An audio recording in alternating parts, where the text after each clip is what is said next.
안녕하세요. 개발자 구디인입니다. 이번 시간에는 리액트 훅이라는 개념에서 첫 번째 유즈 스테이트란 무엇인지에 대해서 예제 코드를 통해서 이해해보는 시간을 가져보도록 하겠습니다. 그러면 바로 진행하겠습니다. 자, 리액트에서는 유즈 스테이트라는 훅을 제공을 합니다. 리액트에서 제공하는 이런 훅들을 사용을 하게 되면 기본적으로 기능을 내장하고 있는 함수이기 때문에 규칙에 맞게 사용하다 보면 개발함에 있어서 조금 더 편리하고 우리가 굳이 세팅을 할 필요 없이 가변성을 가진 상태값, 즉 데이터, 변수 이런 것들을 선언할 수 있는 겁니다. 유즈 스테이트는 가장 기본적인 훅이며 함수 컴포넌트에서도 가변적인 상태를 지닐 수 있게 해준다라고 방금 설명을 드렸죠. 이 함수가 호출되면 배열을 변환하는데 이때 첫 번째 요소는 상태값, 두 번째 요소는 상태를 설정하는 함수, 즉 상태를 새로운 값으로 세팅하는 함수가 반환이 됩니다. 그리고 유즈스테이트 함수 자체에 파라미터, 즉 매개 변수에 상태의 기본값을 넣어주도록 되어 있습니다. 자, 그래서 방금 설명드린 부분을 한번 코드를 통해서 살펴보도록 하겠습니다. 자, 유즈스테이트는 리액트에서 가장 기본적인 훅이며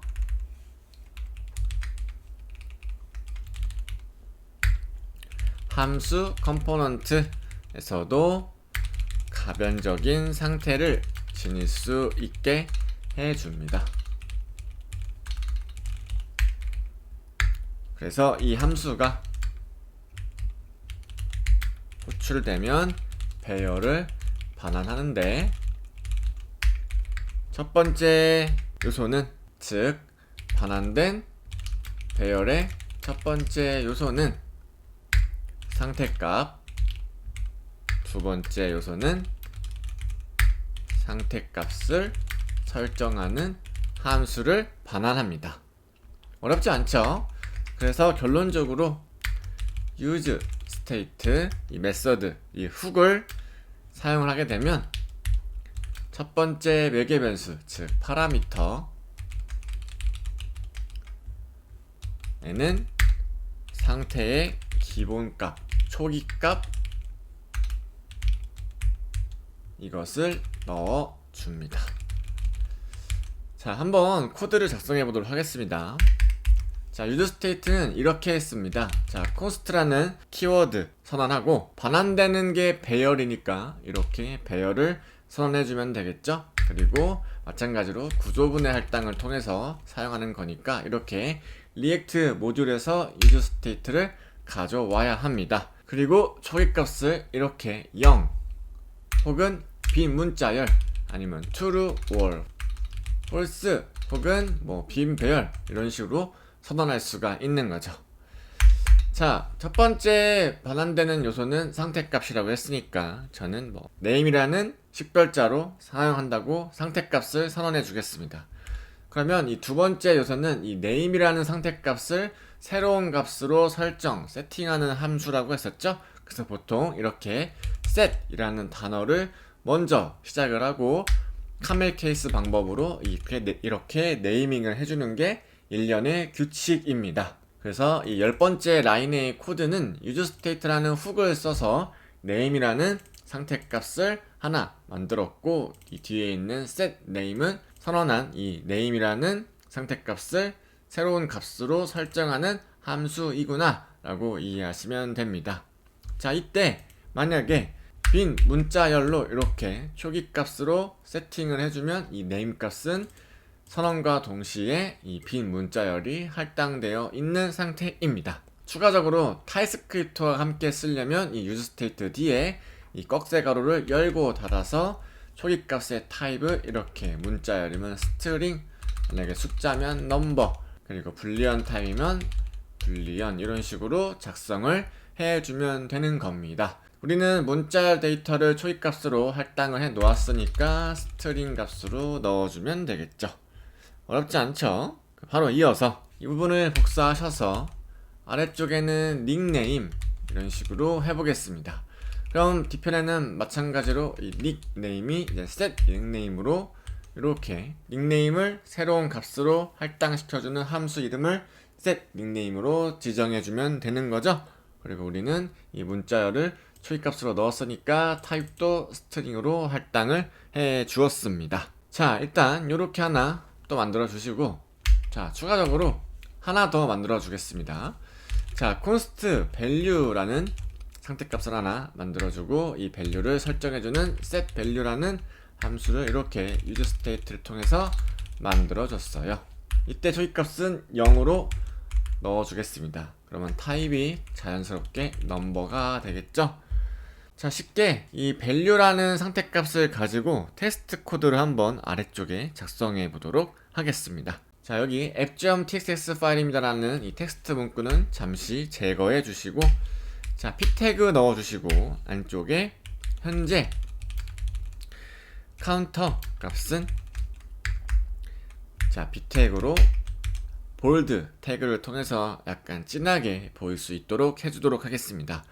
그리고 우리가 위쪽에 선언한 이 value라는 상태값을 이 HTML 파일, 이 return 부분 안에서 조회하려고 한다면 이렇게 단순히 value로 쓰면 텍스트 값으로 나오니까 리액트에서는 데이터 바인딩이라는 개념을 이렇게 중괄호를 열고 닫아서 반드시 진행을 해 주어야 합니다. 그래야지만 위쪽에 선언된 상태값들이 이 return 안쪽에서 그려지는 UI 안쪽에서 올바르게 우리가 선언된 데이터가 활용될 수가 있는 거예요. 자, 이러면 현재 초기값이 0이니까 value에 0이 담겨 있고, 이 app이라는 함수 컴포넌트가 동작을 했을 때 이 value에는 현재 0이 출력이 되겠죠.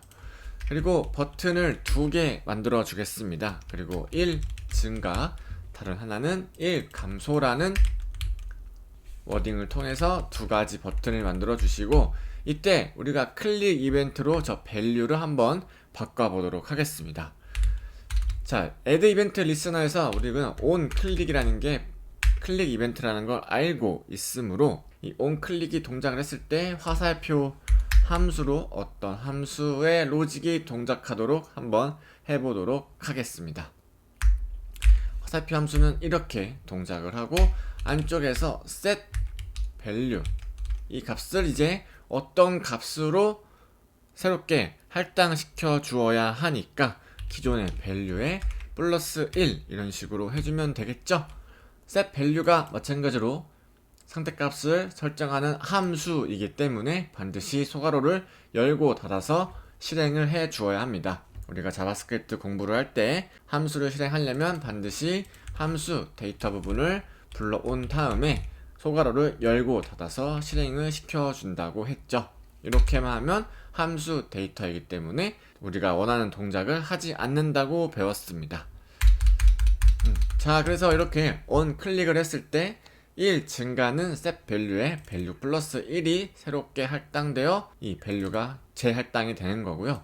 그러면 1 감소는 이 부분을 복사하셔서 value 마이너스 1로 바꿔주면 되는 거죠. 그러면 이제 이 버튼을 클릭을 했을 때 value의 값이 1 증가하고 1 감소하는 로직이 동작을 할 겁니다. 자, 그러면 로컬 환경에서 우리가 예상한 대로 로직이 동작하는지 한번 확인해 보도록 하겠습니다. 터미널을 여시고 npm run dev를 통해서 로컬 브라우저를 실행시켜 주도록 하겠습니다. 자, 웹 브라우저 오시면 두 개의 버튼이 생겼고, value 값이 초기값 0 값이 조회되는 걸 확인할 수 있었습니다. 이때 각각의 버튼을 클릭을 하면 1 증가, 1 감소, 1 감소, 1 증가, set value 함수를 통해서 value라는 값이 변하는 걸 확인할 수 있었죠. 이 상태값은 가변성을 가지고 있고, 리액트에서는 이 use state를 통해서 이 요소를 가변성을 부여해서 데이터를 우리가 동적으로 관리할 수 있게 한다라는 걸 이해하시면 될 것 같습니다. 자, 이 정도로 이해하시고 다시 VS 코드로 가셔서 나머지 코드도 한번 작성해 보도록 하겠습니다. 자, 이제 이 on 클릭 이벤트 이 안쪽에 함수를 위쪽에서 새로운 화살표 함수로 받아보겠습니다. 자, 증가하는 부분은 increment라는 식별자에 이렇게 할당을 해보고요. 감소하는 부분은 decrement라는 이름으로 화살표 함수를 만들어 보겠습니다. 자, 그리고 우리가 함수를 배울 때 한번 공부해 보았는데, 이때 만약에 이렇게 return으로 바로 시작하거나 했을 경우에는 이 return 키워드를 제거해주고 중괄호를 삭제해서 이렇게 축약형으로 사용할 수 있다고도 말씀을 드렸죠.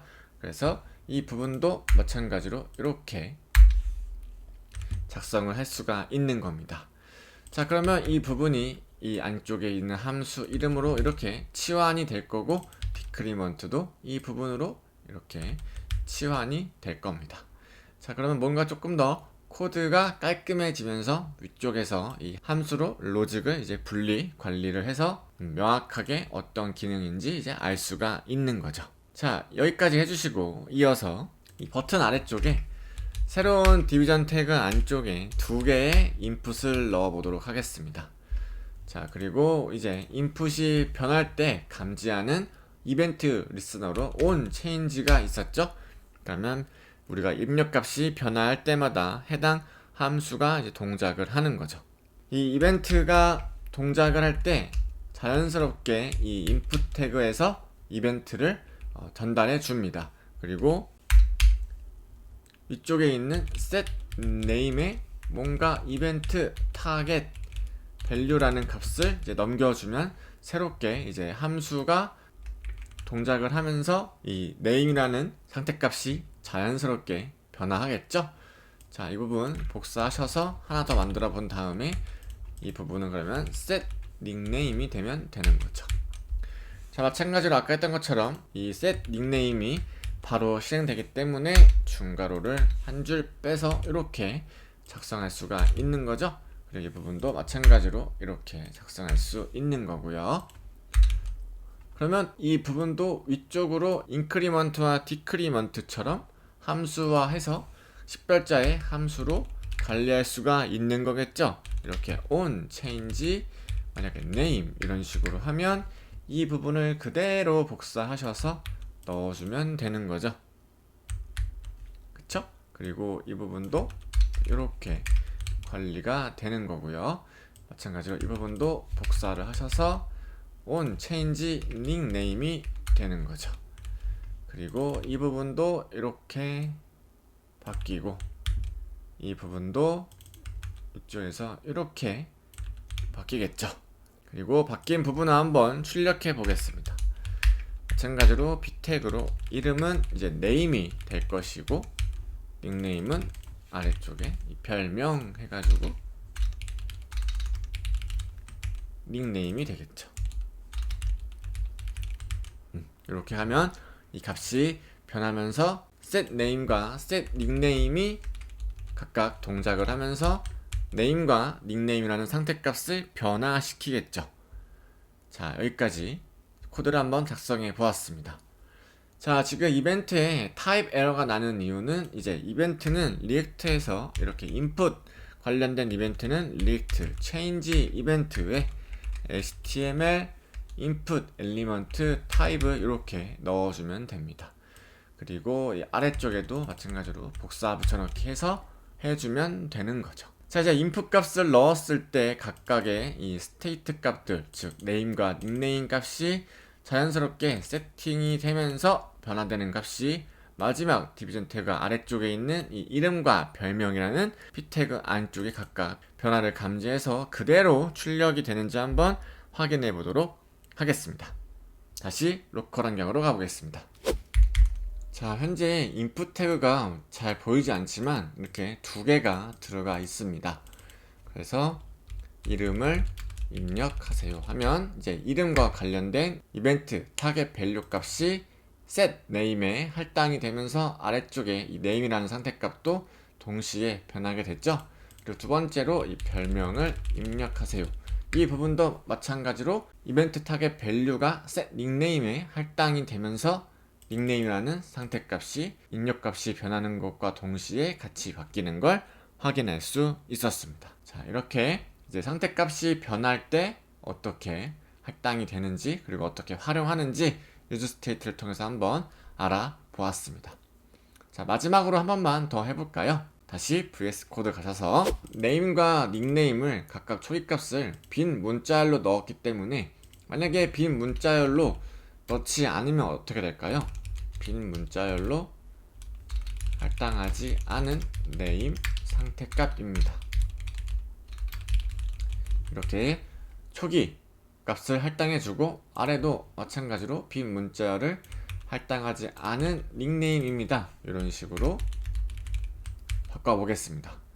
자, 그러면 이제 이 부분을 이제 초기 값을 조회해보면 좋을 텐데 이때 인풋에는 이제 value라는 속성이 있습니다. 그래서 각각의 초기 값을 띄워주고 싶을 때는 이렇게 value라는 속성을 통해서 보여주면 됩니다. 다시 로컬 환경 가보겠습니다. 자, 새로 고침해보면 이렇게 초기 값이 들어간 걸 확인할 수 있죠. 그래서 빈 문자열로 할당하지 않은 네임 상태값입니다. 빈 문자열로 할당하지 않은 닉네임 상태값입니다. 이렇게 보이는 겁니다. 이 부분이 당연히 제거되면 마찬가지로 스테이트 값이 변하면서 새롭게 할당이 되는 거죠. 어렵지 않죠? 네. 그래서 이렇게 유저 스테이트는 이런 식으로 사용한다 정도를 일단 가볍게 이해해 주시고 본격적인 프로젝트 개발을 할 때 한 번 더 설명을 드리도록 하겠습니다.